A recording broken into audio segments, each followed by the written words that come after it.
क़यामत की सबसे बड़ी निशानियों में से एक निशानी है इमाम मेहदी का ज़ाहिर होना और यहूदियों के मसीह दज्जाल का कत्ल होना। और इमाम मेहदी के साथ इस दुनिया में हज़रत ईसा अलैहिस्सलाम भी तशरीफ़ लाएंगे जो इस दज्जाल को कत्ल करेंगे। दोस्तों, इमाम मेहदी के बारे में सुन्नी और शिया दोनों ही अलग अकायद रखते हैं, लेकिन दोनों का ये मानना है कि इमाम मेहदी हज़रत अली और हज़रत बीवी फ़ातिमा की नस्ल से होंगे। दोस्तों, ये बताया जाता है कि इमाम मेहदी अरब के शहर मदीना मुनव्वरा में पैदा होंगे, जिनका शुरुआती नाम मोहम्मद होगा और उनके वालिद का नाम अब्दुल्ला होगा और उनकी वालिदा का नाम आमिना होगा।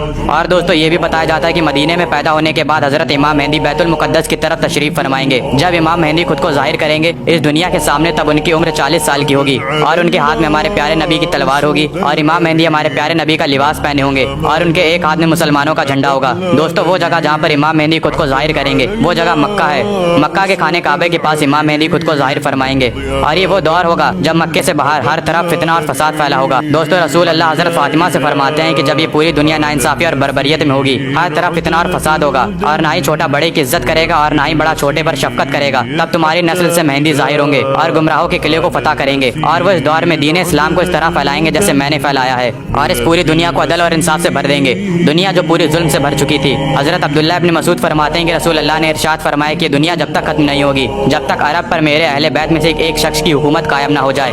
और आपको पता है कि आज तक अरब में हुजूर के अहले बैत में से किसी की हुकूमत कायम नहीं हुई। और अगर देखा जाए कि अहले बैत में से हज़रत अली की हुकूमत कायम हुई थी तो हज़रत अली की हुकूमत पूरे आलम इस्लाम पर कायम नहीं हुई थी, क्योंकि शाम और मिस्र ने हज़रत अली की इताअत को कबूल नहीं किया था। इस हवाले से यह मामला भी होना है। और रसूल अल्लाह फरमाते हैं कि उनका नाम भी वही होगा जो मेरा नाम है, यानी कि मोहम्मद।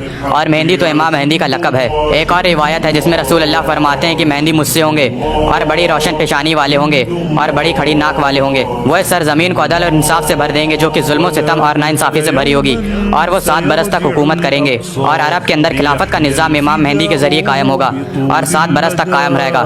रिवायत है जिसमें रसूल अल्लाह फरमाते हैं कि एक दौर ऐसा आएगा जिसमें बड़ी आजमाइशें होंगी, किसी शख्स को सर छुपाने की जगह ना मिलेगी, वो अपने आप को जुल्म और सितम से बचा ना पाएगा और फिर अल्लाह मेरे ही खानदान से एक शख्स को उठाएगा और उसके ज़रिए अल्लाह इस सरजमीन को अदल और इंसाफ से भर देगा। और जब मुसलमान इमाम मेहंदी की क़यादत में टकराएंगे यहूदी और ईसाइयों से, तब अल्लाह ताला 2 तरफ से मदद भेजेंगे इमाम मेहंदी के लिए। पहला तो हज़रत ईसा का आसमान से उतरना, जिन्हें अल्लाह ताला ने आसमान पर उठा लिया था, और यहूदियों के सबसे बड़े सरंगना जो खुद को मसीह होने का दावा करेगा, दज्जाल, उसे हज़रत ईसा अलैहिस्सलाम कत्ल फरमाएंगे। और दूसरी मदद का पता चलता है कि मशरिक से फौजें आएंगी इमाम मेहंदी की मदद के लिए। और एक दूसरी हदीस में खुरासान का लफ्ज़ आता है, खुरासान से वो लश्कर चलेंगे और उन्हें कोई नहीं रोक सकेगा और यहाँ तक कि वो यरूशलेम में जाकर अपने झंडे गाड़ देंगे।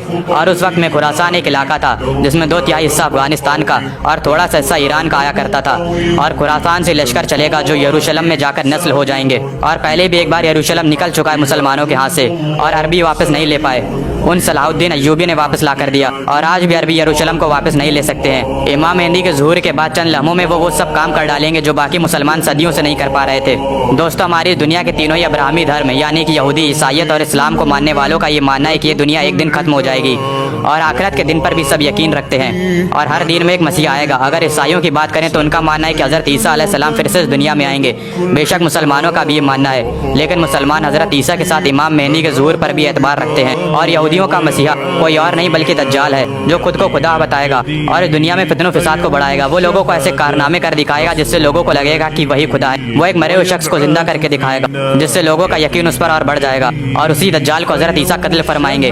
अगर शियाओं की माने तो उनका मानना है कि हज़रत इमाम मेहंदी पैदा हो चुके हैं, लेकिन कत्ल कर देने के डर से वह पिछले 1200 सालों से गार में छुपे हुए हैं। और इस बात को भी नज़रअंदाज नहीं किया जा सकता है कि इमाम मेहंदी के ज़ाहिर होने की जितनी निशानियाँ थी वो एक एक करके सब पूरी होती जा रही हैं।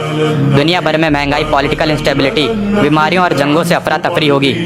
ये पूरी दुनिया जुल्म सितम से भर जाएगी और शैतान के पुजारी खुले तौर पर दुनिया के सामने आ जाएंगे। दोस्तों, ये शहर यरूशलेम तीनों ही धर्मों में एक अहम मुकाम रखता है। इस शहर में फ़िलिस्तीनियों को बेदखल करने के बाद और मस्जिद अल-अक़सा को शहीद करने के बाद हैकल सुलेमानी को तामीर किया जाएगा।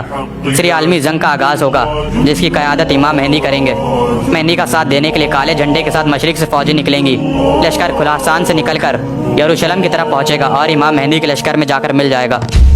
शायद वो वक्त नज़दीक है जब ये लश्कर चलेगा, लेकिन ये वक्त कब आएगा ये अल्लाह के सिवा कोई भी नहीं जानता है। लेकिन ये निशानियाँ पूरी होती दिख रही हैं और साथ ही क़यामत की भी निशानियाँ पूरी होती जा रही हैं जो हमारे नबी ने बताई थी, जैसे कि ज़लज़लों का आम हो जाना, अरब की सरजमीन पर हरियाली निकलना और अरब के लोगों का बड़ी बड़ी इमारतें बनाने में मुकाबला करना। और ना जाने ऐसी कितनी निशानियाँ जो अब पूरी हो चुकी हैं और जो आगे पूरी होने वाली हैं। और दज्जाल का निकलना तो क़यामत की सबसे बड़ी निशानियों में से एक निशानी है जो लोगों को गुमराही के रास्ते पर ले जाएगा और उसका भी खात्मा अल्लाह फरमाएगा। मेरे एतबार से मुझे ऐसा लगता है कि इससे अच्छी मौत بہت کچھ نہیں ہوگی کہ امام مہدی کے لشکر میں جا کر شہادت نصیب ہو۔ میں نہیں جانتا کہ یہ وقت کب آئے گا، لیکن ہم صرف دعا کر سکتے ہیں کہ اللہ ہمیں اس لشکر کا سپاہی فرمائے اور اس لشکر سے یروشلم کو فتح فرمائے اور اس جنگ میں شہادت فرمائے جس میں امام مہدی ہوں۔ میں جانتا ہوں کہ ہمارے ابھی اس وقت مسلمان نوجوان میں وہ جذبہ موجود ہے جو شہادت کو گلے لگانا چاہتے ہیں، لیکن ہمیں ہماری نبی کی سنت پر بھی چلنا پڑے گا اور نماز تقیت سے پڑھنی پڑے گی اور برے لوگوں اور ان کی بری عادتوں سے دور رہنا پڑے گا۔